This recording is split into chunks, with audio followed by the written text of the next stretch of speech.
It would be a shame to look back on your life and go, oh, like if only I'd, done this thing that I really wanted to do. Welcome to the Startup Palette Show.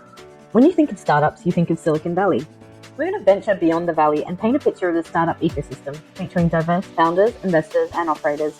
We'll hear about their origin stories that shaped them, the highlights, the lowlights, best practice, and their visions for the future. Join me as we get a front seat to witness the phenomenal role of these path breakers. I'm your host, Preethi Mohan. Let's get started.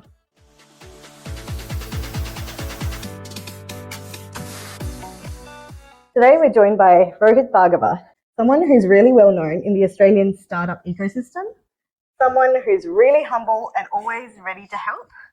And he's a podcast host, an investor, and a founder all at once. Welcome, Rohit. Thank you. And thank you for that warm intro. I should get you to do the introduction for my podcast as well. I'm so glad to have you on the show. Before we talk about your podcast and your investments and your founder journey, tell us a bit about yourself and your background. Where did you come from? I was born in India, moved to Canada when I was 6 months old. We moved back to India and then moved to Australia when I was 6. And then we moved every 12 to 18 months. We lived in Iran for 2 years. Oh, wow. Before setting up shop in the most exotic place imaginable, Canberra. So I went to high school and uni there and then was in Sydney for 2 years and then been in Melbourne ever since. How was it? Like, you've been in Canada, India, Australia, Iran, very different cultures, very different experiences. How has that shaped you as a person? A lot of my friends say that I'm the biggest risk taker that they know. And I just don't think that's true. And, part of that is compared to what my parents had to go through in terms of leaving their family behind and all those sort of things, like quitting a job to start a startup is nothing by comparison. I think definitely, my parents being willing to take a bet on themselves and kind of take the risk of explore something completely different and foreign to them has definitely been something that's kind of shaped a lot of my own perspectives on life and clearly in my career as well. I was always the shy, introverted kid at school. It helps you become so much more appreciative of people from different cultures, but also even in Australia. We lived in Sydney and Adelaide, but we also lived in tiny country towns like Cooma. And so, it just makes you so much more appreciative, I think, of people's situations. So would you say it actually made you view your introversion as a strength? No, because not at the time. I would say that I hated it. I mean, now I'm just very thankful for being forced to be in a completely different environment. In Canberra, that's the one place that I went to the one school for an extended period of time. And so a lot of my best friends now are my friends from high school up until that point. So going to 7 different schools by the time I got to year 7.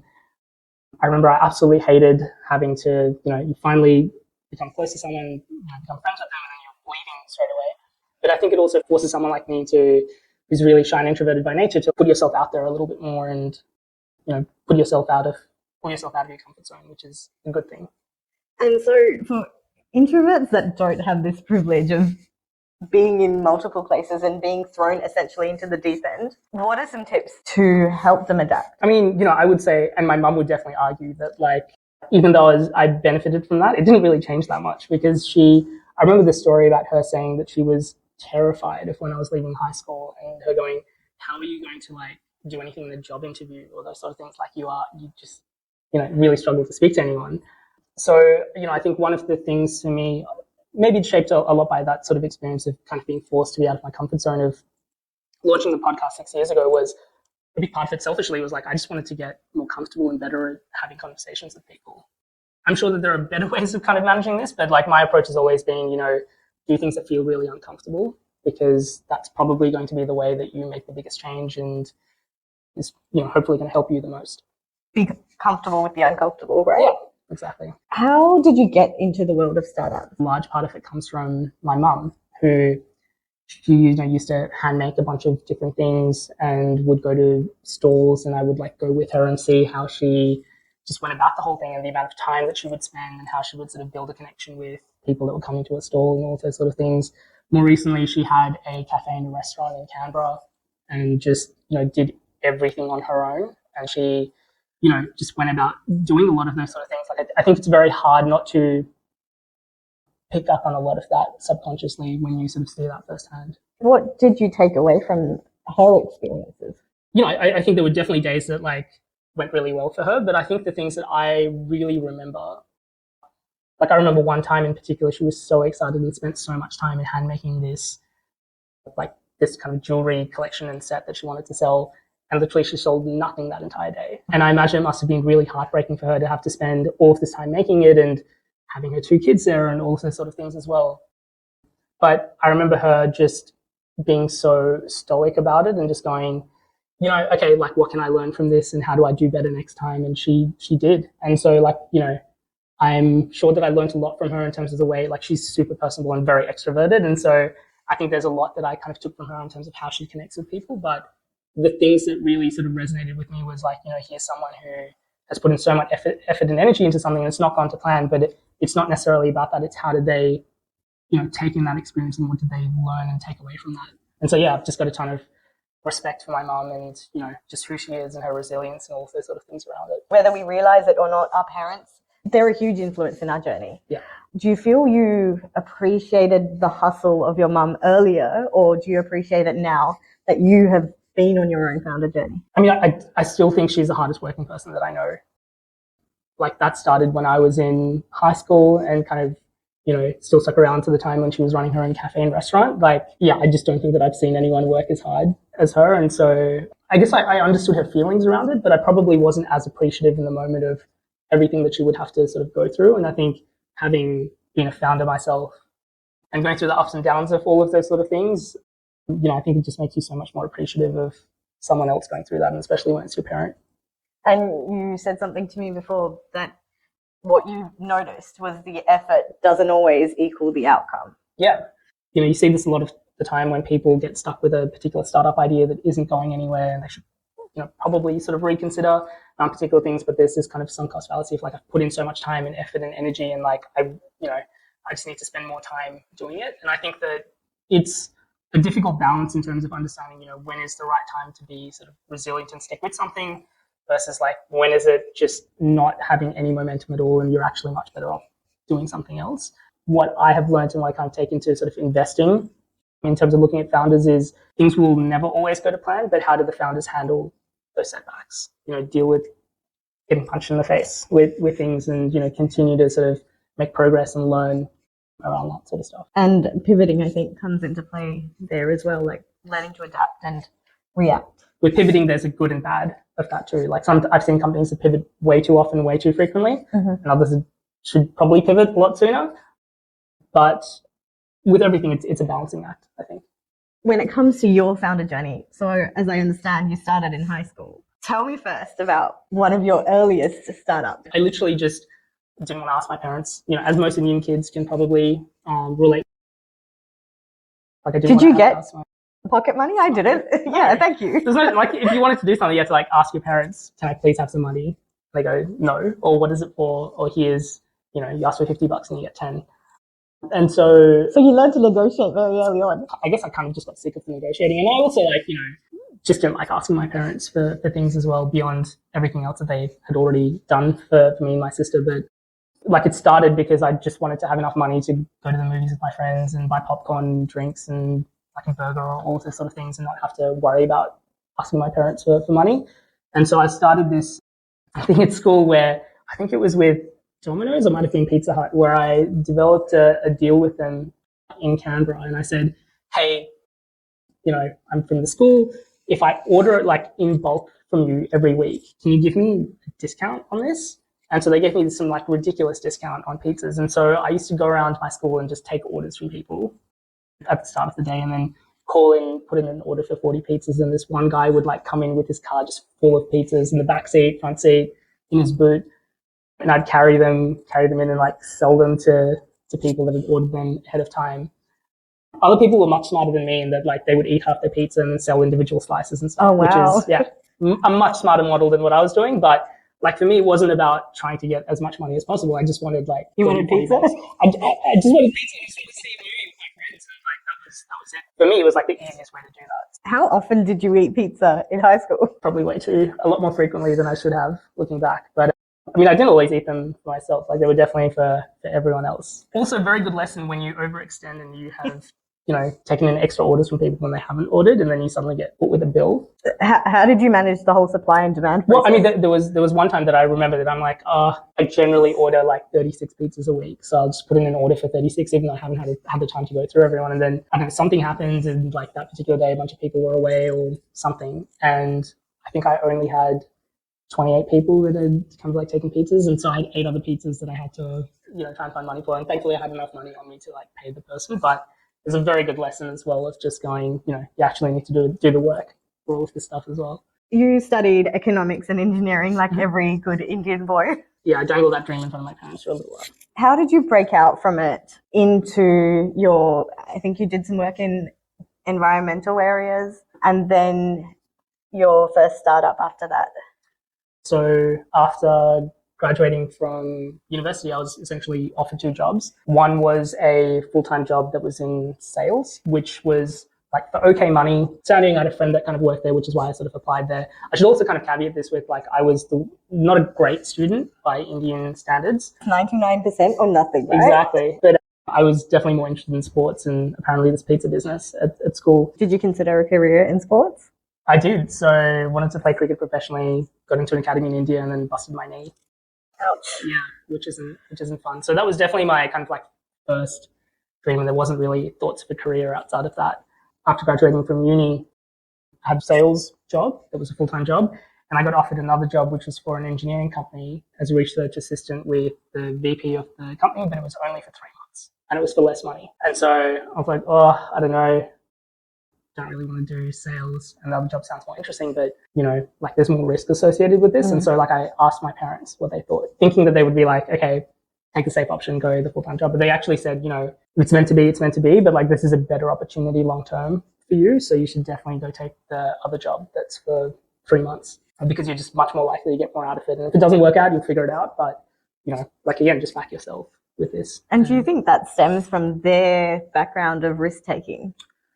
Probably. I mean, and it wasn't like, one was for it, one was against it. They were both really supportive in terms of kind of making that decision. And maybe, something that had to do with it was like, it was in engineering. So I think they were definitely a little bit sold on that. There was a bit of bias. Yeah, there's definitely a little bit of bias involved. A lot of people's parents take that huge risk of leaving their friends and family behind, and they came to Australia with literally nothing, to my understanding, like no contacts and no family and all of those sort of things, and, tried to figure it out. Like choosing between 2 job offers is pretty meaningless in like that scale of decision making. And so, I think my parents have always kind of thought about things from a long-term perspective, and I think that that's definitely sort of rubbed off on the way that I think about things. Actually, now that you mention it, when my family moved to Australia, my sister and I were very young children, and my mum and they moved here. And now that I think about it, that's a huge risk to take with 2 children, no job, in a country that's completely brand new. Yeah, I mean, my dad didn't have a job, and he didn't have a job for the first 6 months, I think. So I only found this out years later, but he used to go to the state library in Adelaide for the first 6 months every single day, just to look like he was going to an office to us, and would come back in the evening while he'd go and apply for jobs and those sort of things. Like I said, I think that, for people that are willing to kind of do that at that particular time with, a completely different culture and all of those sort of things, and have never set foot in the country before deciding to move here with literally, a couple of suitcases worth of things, it's crazy for them to do that. My sister and I are both incredibly grateful for the life that we have now because of that decision that they made and all of those sort of things. It's hard when that is the context that you sort of grew up in, for that not to, make you think twice about what are the decisions that you're making. It's about being grateful for it and then going, am I actually living up to those expectations or the high standards they've set as well? Yeah, and I mean, to be honest, if it was up to my mum especially, I would have a very stable job and all those sort of things. So I think the first time that she understood what I was doing and all those sort of things is when I joined Amazon, and she was semi-devastated when I left. But, I think that, at the grand scheme of things, your parents always want what's best for you as well, and they don't want you to have to suffer and all of those sort of things. But, I think that, sometimes you also have to, find your own path as part of that as well. I don't know. I've never spoken to my parents about it, but I'm sure that they were part of their parents, telling them, why are you doing this, and all of those sort of things that must have been tough for them. But, sometimes you have to be willing to make your own mistakes and, take everything that comes with that as well. Yeah, in the search of absolutely. something better. So, okay, you took an engineering job. Yeah, so took an engineering job, but I knew very quickly that it wasn't what I wanted to do long term. So even within that 3-month period, I kind of threw myself into the startup ecosystem in Sydney. And so went to this, I remember reading this article about this place called Fishburners, and they were doing a competition called Startup Weekend, which is a weekend hackathon. I had no idea what it sounded like, but I'm like, this is really cool. That sounds fun. What a fun way to spend a weekend. And so went there, was, thankfully part of a team that won the weekend competition. I'm like, this is pretty amazing. And we're kind of building this idea from scratch over a weekend. And I just started going to more and more startup weekends almost every night after work. I just got kind of hooked into the vibe and the people and culture back then. And for the first time, I felt like I had found a group of people that thought in a very similar way to me. You found your tribe. I found my tribe, and back in like I said, I'm still very close friends with a lot of my friends from high school, but the majority of them are in sort of doctors and lawyers and engineers and are very, very successful in their career, but never felt on the same wavelength with them in terms of being excited about those things. I really, really want to do this. And it wasn't until I, found my tribe in the startup space that I had found that. And I got super addicted to it. I can completely relate to that. I think all the while in the corporate world, I never felt like I belonged. And in high school, everyone took more traditional careers. Majority of my friends are doctors or lawyers. Yeah. Now when I go back and visit them, they'd be like, oh, what you're doing is really cool. And I'm like, it is cool, but I hadn't thought about it from your perspective. Yeah, I mean, my friends actually, so this is fast forwarding a little bit. When I decided to leave, quit my job and start my first startup, my friends held an intervention for me and said, what are you doing? Nothing about fashion. What if this doesn't work? All those sort of things, all completely valid. And in hindsight, probably. And how did you get into fashion? Actually, funnily enough, I caught up with my co-founder from Stage Label, who was another high school friend, today for lunch, and we were talking about this. I think we really, really loved the problem that we were solving, but none of us necessarily came from a fashion background. And so, if anything, we loved the idea of how do you help make these creatives who are very talented and great at what they do, but really struggle with the business side of things. How do you make them much better operators and much more successful in the way that they sort of run their companies? And so what we did was built a platform where we helped them market test their garments pre-production. So we essentially help them get pre-sales, collect data, so that the 15 to 20 items that they have that they would create as part of their next collection, they could go, these 3 or 4 items will sell the best, and there's these others that won't sell as well and will just be dead stock that we won't be able to move, which means that we'll waste a bunch of money on production of them and also create a ton of waste. And so we loved that problem from a theoretical problem-solving kind of thing. How did you stumble across the problem? So I read a book called The Lean Startup, which is, the Startup Bible, and it kind of spoke about, applying Lean Startup principles of testing and validating things before building them. But I thought, why can't you just take that same principle and apply it to an entire industry? And I had a friend at university who started his own clothing brand, which is really cool and built up a lot of hype and, took off very quickly. But they, again, sort of overextended themselves very quickly and just had no idea what they were doing, and then had to shut down the business not too long after because of just not very good business decisions that they made around things. And so that's where it sort of stemmed from, was going, here's a principle that I theoretically really understand how that works and why that's important. Here's an industry that I know from secondhand experience of a friend who's gone through that quite closely. There must be a ton of other brands that are like that as well. And so that's kind of how it started. But I definitely didn't come from a fashion background at all. And in hindsight, it probably would have been useful if we had someone on the team who did. But yeah, we actually ended up launching it at Startup Weekend. We had built up an incredible advisory board. We built up traction over that weekend. We were offered investment before the judges' scores came out. All on that weekend? All on that weekend. And wow. So in the background, I was actually trying to launch a sports tech startup that was going nowhere, and I was trying to convince a former Australian cricketer to come on board as a business partner, and was talking to Cricket Australia and Cricket New South Wales, and I was just going nowhere for 6 to 9 months. And then suddenly over this weekend, I'd made a ton of traction with this other thing. And would you say Stage Label was a success? Not from a business perspective. So we got the business up to a particular point where it worked. So we were one of Uber's first partners in Australia. We were doing our own runway shows in Melbourne Spring Fashion Week and Virgin Australia Melbourne Fashion Festival, and we had a bunch of great press. So we were named as one of the top 10 startups to watch alongside Canva, and which I think is hilarious in hindsight. What were they thinking putting us on that list? I think from the outside looking in, there is a certain impression that you can get about businesses or particular things, but I think most founders know on the inside everything is on fire all the time. And I think that our business model was like, we were really good at taking the business up to a particular point, but I think we'd hit the ceiling with our model. So our issue was that designers would get up to a particular point because we were leaning in with everything from helping with them with their pricing strategy and marketing and setting up a bunch of different things. And when they got to a particular point, we would find that they would go, well, cool, I can't have everything I need. I can jump off this platform and do my own thing, which if I was in their shoes, I would make the same decision. But it's very hard to build a business, like maintain, let alone grow a business when your top sellers are kind of, it's hard to find in the first place. And then when they do, they kind of jump off the platform. And so we kind of got to a point where we were like, what do we do? Do we want to keep sort of doing this? And I think we just very quickly sort of realized that we needed to just take a break and see how we felt. And the next day I just remember feeling like this huge weight had lifted off my shoulders. We had naturally sort of hit the ceiling of that. And I think that all of us had much more ambitious things that we wanted to do with our life than realizing that we'd kind of tapped out with the business. And that's really interesting, right? Like, because when it comes to that, reaching that ceiling or hitting a saturation point, there's the business that you need to consider. There's the founder's personal journeys. And then there's the macroeconomic circumstances. Yeah. And I mean, like I made a ton of decisions that were not great with it. So like I put all of my life savings into the business and like uprooted my life from Sydney to Melbourne because the rest of the co-founders were based down here and all of that sort of things as well.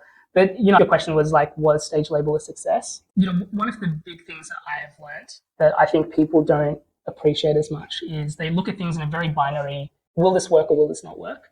But I think that Stage Label was the important step that I needed to have to go and do everything else that I've done since that I probably wouldn't have done in the same way had it not been for that experience. And I think that a lot of the time people go, I don't know, I have to wait until I get the perfect situation or the perfect thing to kind of leave out of this thing that I'm unhappy in.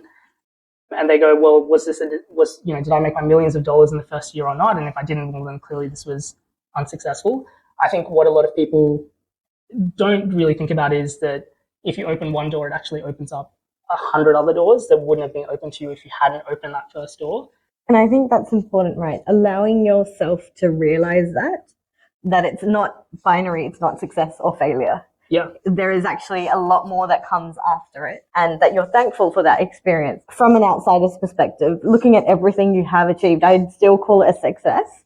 Maybe it wasn't exactly where you wanted it to go, but I think you learned a lot from it. So, after Stage Label, like I was very broken.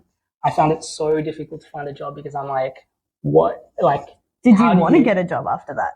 Well, I was out of money. Yeah. Like I remember I got to a stage where I can't remember exactly what it was, but like $32 left in my bank account or something. And I remember just applying for these different jobs. And I was like, I don't even know how do I describe myself because I do a bit of everything. And like, am I a marketer?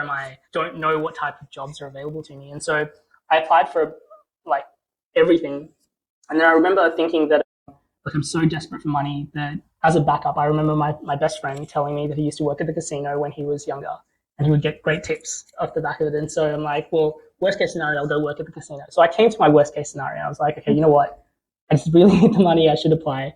And I did, I got rejected from the casino for a job. And I was like, holy shit, even my backup option, that fell through. Like, what am I going to do? Again, like kind of when it rains, it pours. I got 2 job offers like a couple of weeks later at the same time. One was working at a Big Four accounting company in their startup division, doing this thing, which is like a little bit random, but it was pretty good money. When you have no money, it's really useful. And the other one was working at a not-for-profit organization called Startup Victoria as a community manager. I can't remember if I spoke to my parents, but I ended up taking the Startup Victoria job, obviously. Yeah. Running away from as much money as possible. So it took less than half of the pay that the other job offered. I know this isn't what I want to do forever, but it's a great opportunity for me to meet with people and still be part of this ecosystem that I am really so attached to, and I like my people and my tribe. And that is the thing, right? When the fire is lit, it's hard to let go. And I'm sure there are so many people out there who have this fire but don't know where to start or where to go. What would you recommend? What is really great now that wasn't the case 8 or 9 years ago is there are so many podcasts and resources, so many different funds, so many more companies out there that are hiring and all of those sort of things. Like my advice is just, go out and speak to as many people as possible and be part of the ecosystem. Like I think, that's how we got connected as well. Is, I think the startup ecosystem, which I keep hearing this a lot from people that come from a big company background and go to a startup event for the first time. It's just like, I cannot believe how nice people are and how much they're willing to help. And it can be really jarring for people that don't come from that sort of environment. But like, even on the way here, I was telling you about someone that you should meet and all those sort of things. Like it's just continuously just this really positive group of people that just want to go out of their way to like help other people. I mean, my experience at least has been it's a bit like a family because everyone is there to support each other and help guide each other when they need as well. I think the best parts of it are, like you said, like the family that you can sort of build of just, James, who's now our investment manager, is someone that like we first got connected because of podcasting. We did a few things together and we always spoke about doing something together, and now we get to do that. There's a ton of just overlaps and friends and all of those sort of things that you can make. And it's just my best advice is like, just go to an event and just try and say hi to a bunch of people or reach out to people on LinkedIn and all of those sort of things. You'll be very surprised to hear how many people are willing to like just catch up for a coffee or just be willing to like sit down and chat or help or connect you onto someone. And for those who are like terrified of a no, how do you handle it? I mean, no, it's just part of life. I think that you kind of like have to understand that nothing's personal. Like my inbox is terrible, both on LinkedIn and emails and all of those sort of things. And so it's never from like a place of like, oh, I'm just going to totally ignore this person or say no to them. Sometimes I just get really busy, and that's like that with other people as well. And it's never anything personal. And I would just say like, play the numbers game, like I had to do this with the podcast where when I first started, I had to explain, like reach out to a bunch of people and explain to them what a podcast is and why they should sit down for an hour with me and record, because this is 6 years ago. Like now, there are so many different podcasts and things out there, but back then, no one really knew kind of what it was or who would be listening or all of those sort of things. And so like, yeah, you reach out to a bunch of people and a bunch of people say no, and that's fine. Like you just need one person to say yes. And that leads on to like more conversations and all of those sort of things. So yeah, I wouldn't be worried about individual no's. Just if you keep getting only no's, think about like, what is it that you can change about your approach or your style or, all of those sort of things. So if you're doing that through email or LinkedIn, like try and go to events and meet people in a different way. And it does change. The equation does change when you meet someone in person. Yeah. You feel like you already know them really well. I mean, and I did that with the podcast for the first, let's say like 4 years up until COVID. It was a requirement that every single podcast had to be in person. And that was partly because of like audio control, and I like controlling the situation, all of those sort of things. Now I do all of the interviews online because again of COVID, people focus so much on, I'm going to get tens of thousands of listeners of the show and, I'm going to be really popular or famous or all of those sort of things. What I personally try and really focus on is like, how do I build that relationship one-on-one with the guests that I have coming on? Like, how do I make that a really important, special like relationship that we can build? Like, I do enough podcast episodes and they're of good enough quality. Like, I trust that the audience will build and all of those sort of things, but that's not the end goal. And, I think it's just a byproduct of different things. And again, like, I feel very fortunate that I started when I did, when I honestly thought with a podcast that it would be a directory where I would say, hey, Preethi, like go and listen to this episode, and I would send you a link. I never in my wildest dreams thought that like people would actually actively go onto all of these different platforms, like look for a podcast and listen to it. Yeah. And like, now there's a context of like Joe Rogan selling his podcast for $100 million. And there's all of these people that build their entire businesses and stuff off the back of it, which is amazing and all of those sort of things. But I think sets the wrong expectation for people around something that is so genuinely long-term and compounds over time. Yeah. That like, I think that you have to almost, I said, like, I try not to look at download numbers and all of those sort of things. I don't know, maybe I have a very different approach to this than most people, but like, I'm like, those things aren't as important to me and shouldn't influence my mood in the way that it does. I just want to care about like the relationship and just trying to have the best possible conversation with that person. Personally, like I love your podcast. I think I've told you this before, but if you haven't listened to the Startup Playbook podcast, please do. It's excellent. And I think you come from a view of empathy, which is amazing, because so often you hear about the success stories and things like that, but you don't hear about the journeys that people have been on. Yeah, I mean, I go, and to be honest, a big part of that was the third interview that I did for my podcast as well. So this is 6 years ago with a guy named Justin Dry, who we'd spoken after they'd just raised $20 million.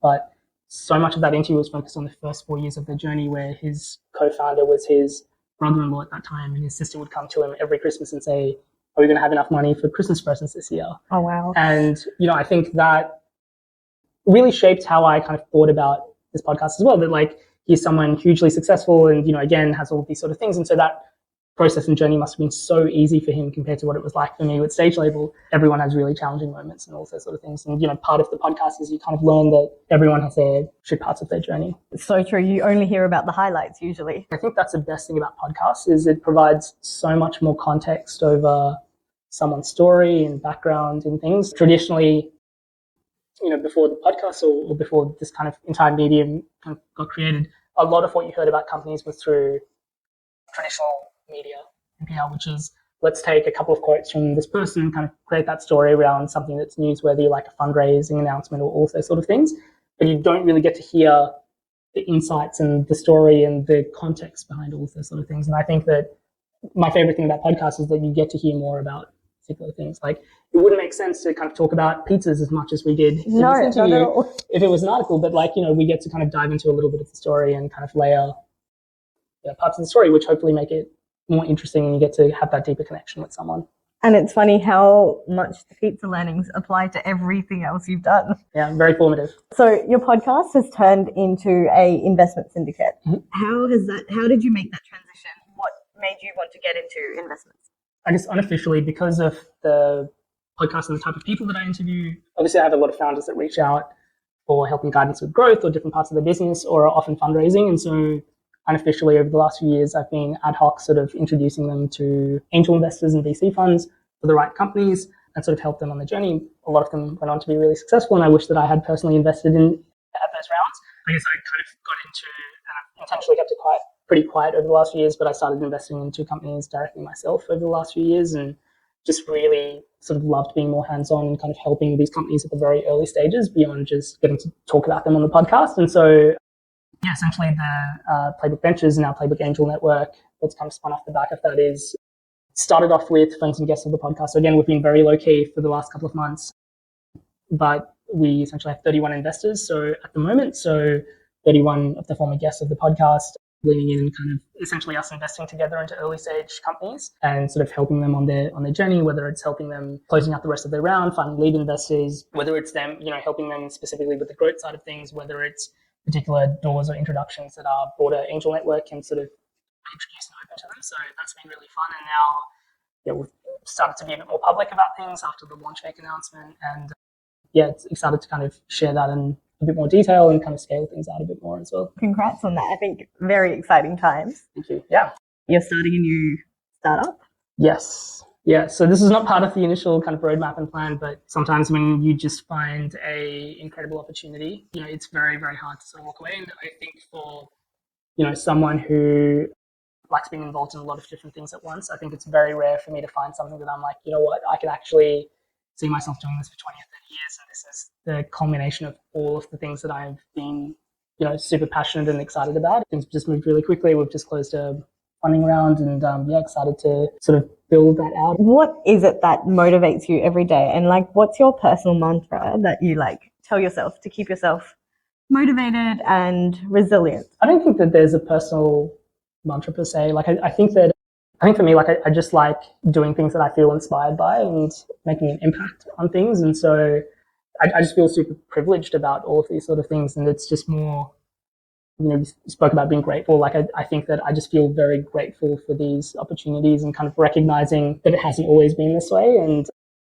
things have been really tough for a long time. And I would have given anything to have any one of these things that I have now happen many years ago. So it's not hard being kind of motivated or, getting fired up to do this. This is exactly what I wanted and so much more than I could have imagined. So just feel grateful. And as you said, for every door that closes, 100 more open.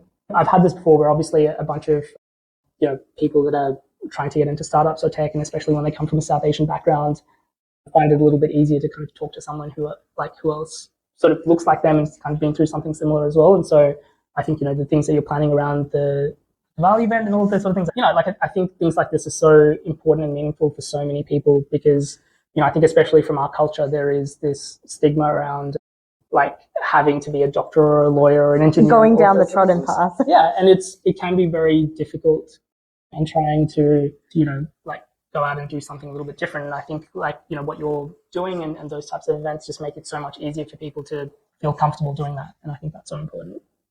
Thank you. And I really hope it does make a difference. But hearing from people like you who are superstars of the Australian startup ecosystem, I think will help others keep that fire burning, essentially. Yeah, absolutely. I would say like what I kind of took away from that intervention that my friends had for me was, they're actually 100% right with all of these sort of things. Like I don't know, but the reason why I never think of myself as being a super risk taker is like I always weigh that risk against, if this works, this is amazing and this gets to be everything that I want it to be and so much more.